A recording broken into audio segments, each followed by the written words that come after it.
Olá pessoal, bem-vindos a essa aula sobre coordenadas polares. Tudo que a gente viu até agora, a gente viu no sistema de coordenadas cartesiano. O que é o sistema de coordenadas cartesiano? É quando a gente representa os pontos do plano, ou os vetores, pelas distâncias orientadas aqui que a gente obtém em cima dos eixos. Então, se a gente quer as coordenadas desse ponto aqui, ou as componentes desse vetor, equivalentemente, elas vão ser V1 e V2. No sistema de coordenadas polares, a gente também vai representar cada ponto por um par ordenado, mas a relação entre esse par ordenado e o ponto vai ser diferente.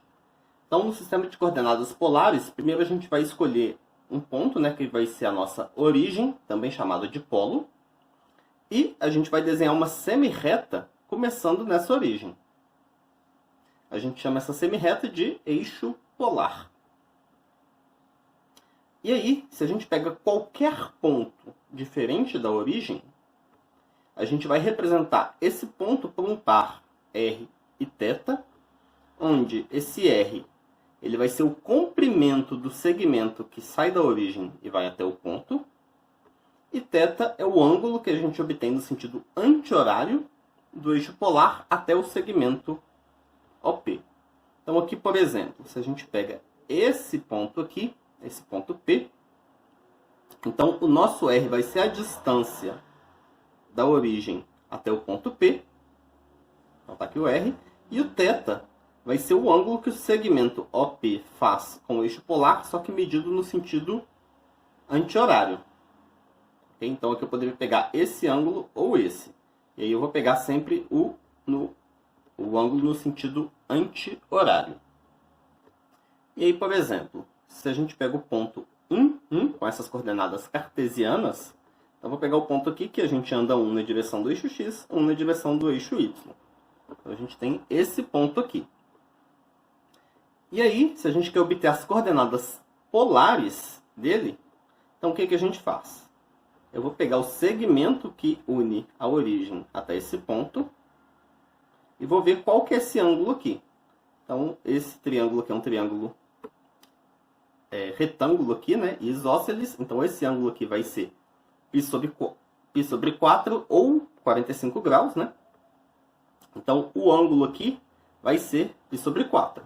E a distância aqui, como aqui é 1 e aqui é 1 também, pelo teorema de Pitágoras, a hipotenusa aqui vai valer raiz de 2. Então, esse tamanho aqui é raiz de 2. E aí, portanto, as coordenadas polares desse ponto são raiz de 2 e π sobre 4. E até aqui, a gente só usou o R como um número positivo e o θ também como um ângulo positivo. Mas a gente pode também considerar os casos em que o R ou o θ eles são negativos. Então, primeiro, se o θ é negativo, um ponto P, que vai ser o Rθ, vai ser um ponto tal que o ângulo entre o segmento que sai da origem e vai até o ponto P e o eixo polar, medido no sentido horário, então no sentido contrário do usual, vai ser menos θ. Então, por exemplo, aqui, olha, eu vou pegar esse ponto aqui, e ele vai ser o ponto 1 menos π sobre 6. Por quê?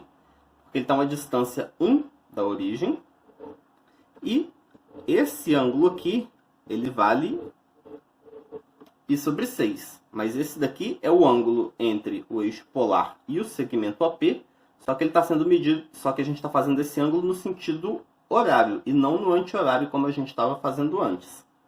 Então, esse ponto aqui vai ser o 1 e menos π sobre 6, por causa do sentido aqui. E no caso da gente ter um número negativo aqui, a gente vai fazer o seguinte. Então, aqui eu vou considerar R como sendo um número positivo. Aí, os pontos Rθ e menos Rθ, eles vão estar relacionados da seguinte forma. Eles vão estar na mesma reta que passa pela origem. Eles vão estar à mesma distância da origem, que vai ser o valor de R.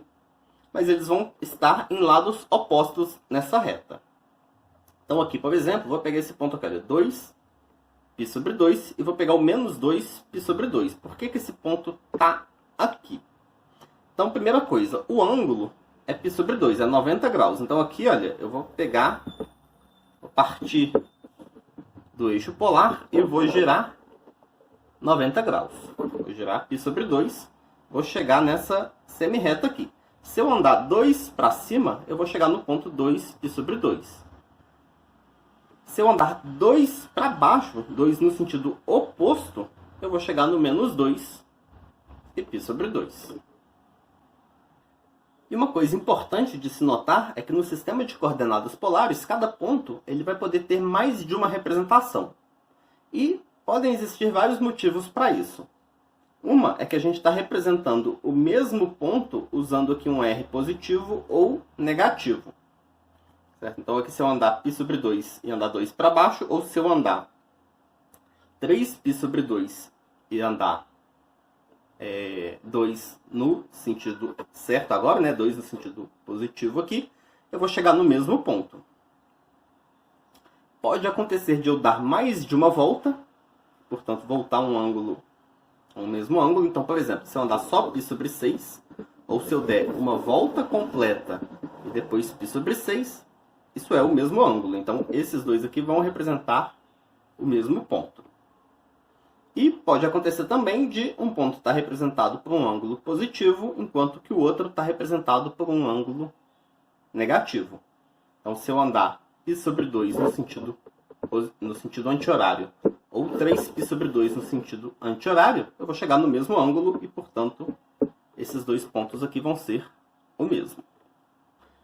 Para converter coordenadas polares para cartesianas e vice-versa, a gente vai olhar para esse desenho aqui. Então aqui a gente tem o ponto P, xy, que eu posso escrever também como rθ em coordenadas polares. Então aqui está o R, aqui está o θ, os valores de x e y estão aqui.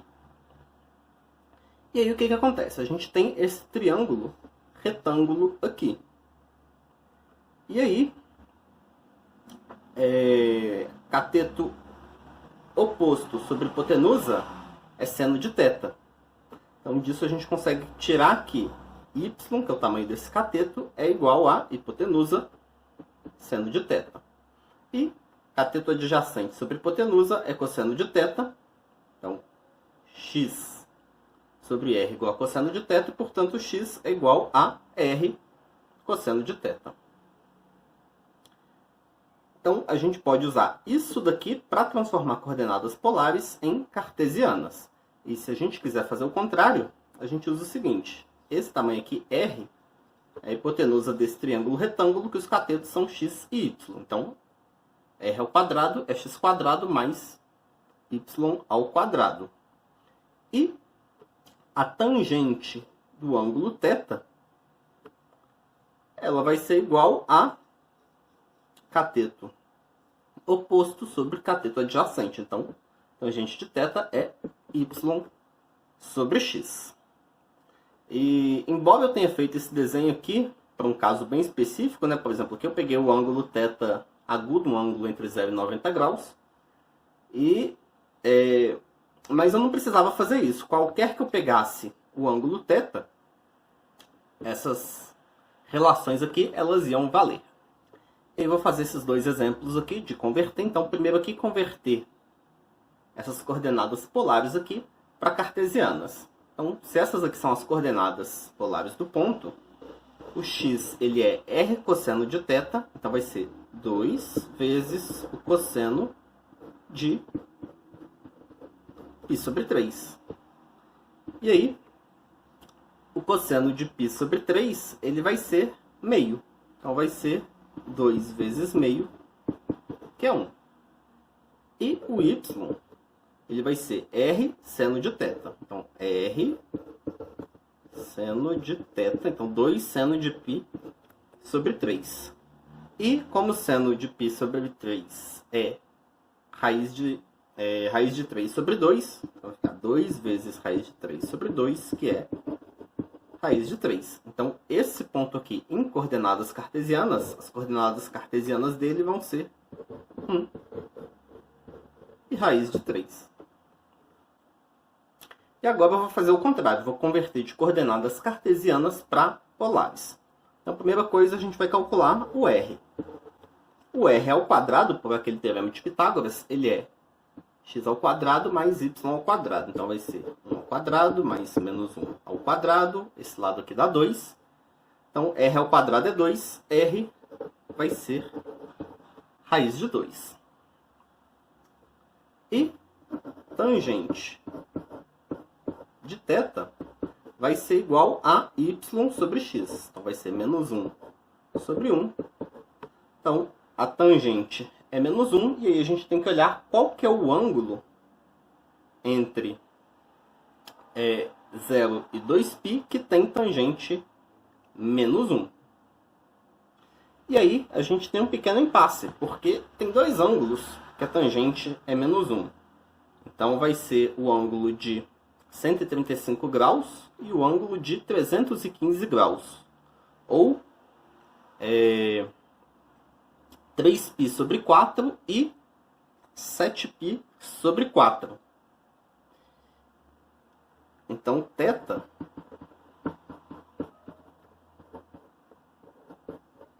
pode ser qualquer um desses dois ângulos aqui.